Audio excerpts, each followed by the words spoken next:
కొంచెం కొంచెం ప్లీజ్ దయచేసి కోఆపరేట్ చేయండి. అదే కాదన్న అంటే వాళ్ళందరూ చూడాలి కానీ మీటింగ్ స్టార్ట్ చేయడానికే రండి. అలా ఇక్కడ ఉన్న టీఆర్ఎస్ సోదరులందరికీ ఎందుకంటే గుర్తు చేసుకోవాలి సందర్భం నాకు ఆ సందర్భం కాబట్టి నేను గుర్తు చేసుకుంటా ఉన్నా. అప్పుడు ఏఐటీసీలో సిఐటిలో నేను పనిచేసిన 12 ఏళ్ళు పనిచేసిన దాంట్లో పనిచేస్తే కూడా ఉలుకు లేదు పలుకు లేదు. రా అంటున్నారు, ఎర్రజెండా నెత్తిన పెడుతున్నారు, హాయ్ అంటున్నారు, బాయ్ అంటున్నారు. తీరా వస్తే పావుల చేతులు పెడతా ఉన్నారు. ఇదెక్కడ అన్యాయమయ్యా? మా దగ్గరకు వచ్చి 5 రూపాయలు నేను తిప్పించుకొస్తా అని చెప్పి మాయ మాటలు చెప్పి ఇవాళ తీసుకొని వచ్చి పావుల చేతులు పెడతా ఉన్నారు.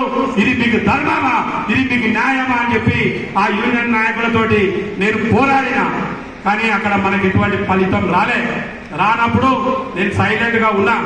సైలెంట్ గా ఉంటే నీకు ఇంత పవర్ ఉంది, ఇంత ధైర్యం ఉంది, ఇంత తెలివి ఉంది, నువ్వు ఇట్లా సైలెంట్ గా ఉంటే అమ్మాయిలు ఎప్పటి జీవితంలో కూడా బాగుపడరు అని చెప్పి నా దగ్గరికి నన్ను ఒక 5 గోదాములు జీడిమెట్ల, అఫీస్పేట్, కాప్రా, మేడ్చేల్, రామంతాపూర్ 5 గోదాం పెద్ద మనుషులు నా దగ్గరికి వచ్చి నువ్వు అధ్యక్షుడిగా మాకు నాయకులుగా పనిచేయి, నీకు మేము సపోర్ట్ ఇస్తాం, నీకు ధైర్యంగా ఉంటాం, నీ ఎంతే ఉంటామని చెప్పి వాళ్ళు నాకు మాటిస్తే నేను వాళ్ళ కింద పనిచేయ.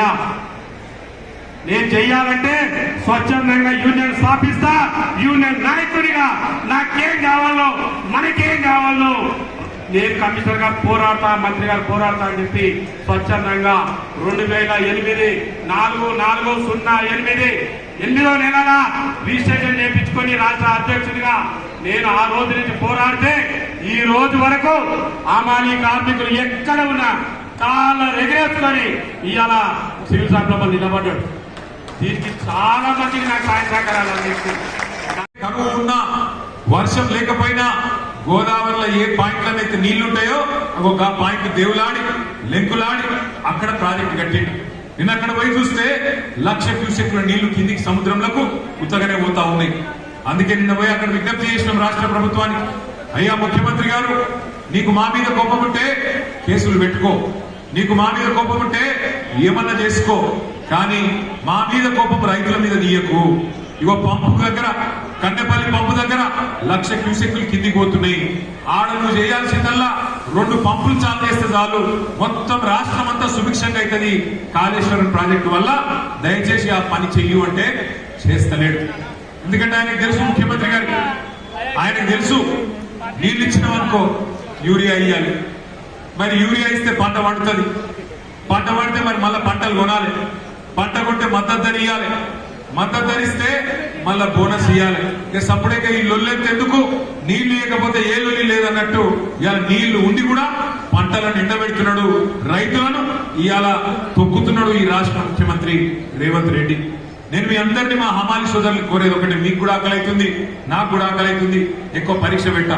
ఒకటే నేను మిమ్మల్ని కోరేది, రాష్ట్ర అధినేత, రాష్ట్రాన్ని నడిపే వ్యక్తి సద్బుద్ధి కలిగిన వాడైతే, మంచి బుద్ధి కలిగిన వాడైతే రాష్ట్రంలో పేదలు గాని పెద్దలు గాని అందరూ సంతోషంగా ఉంటారు. రాష్ట్రంలో హమాలీలు గాని లేదా మిల్లు యజమానులు గాని అందరూ సంతోషంగా ఉంటారు. 10 ఏళ్లు మనం అదే చూసినాం కేసీఆర్ గారి ప్రభుత్వంలో. రైతు బాగున్నాడు, అట్లాగే పారిశ్రామికవేత్తలు బాగున్నారు. కరెంటు బాగుంటే పారిశ్రామికవేత్తలు బాగుండే, కార్మికులు బాగుండే, అంతా సుభిక్షంగా ఉండే. కానీ కొంత ఏమరపాటుతోని, కొంత మరి మన చిన్న పొరపాట్ల వల్ల మనం అధికారం కోల్పోయినాం. బాధపడేదే లేదు. ఇంతకుముందు సీనన్న చెప్పింది కరెక్ట్, అధికారం పోతే పోయింది కానీ ప్రజల్లో మమకారం తగ్గలేదు. అధికారం పోతే పోయింది కానీ వాళ్ళ కొన్ని వాస్తవాలు మనకు కూడా తెలుస్తా ఉన్నాయి. కుండ వలిగింది కానీ కుక్క బుద్ధి తెలిసిందని, ఎవడు మనోడు ఎవడు పగోడు మనకు కూడా అర్థమైతా ఉన్నది. ఎవరైతే ఇవాళ ఈ కష్ట సమయంలో కూడా మనతో నిలబడున్నారో, 18వ ఆవిర్భావ దినోత్సవం చేసుకుంటున్నాం మేము.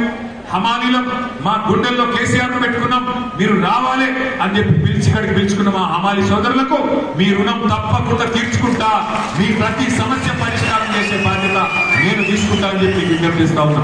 సీనన్నకు కూడా నేను చెప్తా ఉన్నా, ఇట్లే గట్టిగా ఉండండి, మిమ్మల్ని చేయగలిగింది ఏమీ లేదు.